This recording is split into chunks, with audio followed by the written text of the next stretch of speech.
आता 10 नंबर पुढची जी राशी आपली ती आहे मकर रास. ठीक आहे. आता मकर रास आहे, ह्याच्यावरती आहे शनी महाराजांचं प्रभुत्व. शनी महाराजांची पहिली राशी आहे. नुकतीच मागच्या 6 महिन्यापूर्वी यांची 7.5 देखील संपलेली आहे. आता कुठे या लोकांनी थोडासा सुटकेचा निश्वास सोडलेला असेल.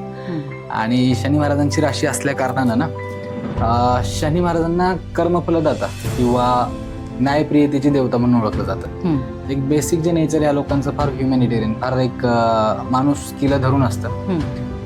दुसरं कोणावर अन्याय न करणं, स्वतः तर करतच नाहीत पण तिसरं कोणी करत असेल तर ते सुद्धा पाहवत नाही. म्हणजे आपण बघतो ना बऱ्याच वेळेला की काही 2 लोकांचं भांडण चाललं आणि काही संबंध नसताना तिसरं कोणीतरी मध्ये इंटरफेअर करते. बऱ्याच वेळा ही लोक शनिप्रधान लोक असू शकतात, कारण शनी महाराजांचा जो न्यायप्रियतेचा गुणधर्म आहे किंवा एक सर्वांना इक्वल ट्रीट करण्याची जी त्यांची काय म्हणू आपण वृत्ती आहे, त्यानुसार ह्या लोकांचा स्वभाव तसा होताना दिसतो. त्यामुळे स्वतः तर कधी अन्याय करणार नाहीत, कोणाला असं पॉलिटिक्स करणार नाहीत कोणासोबत.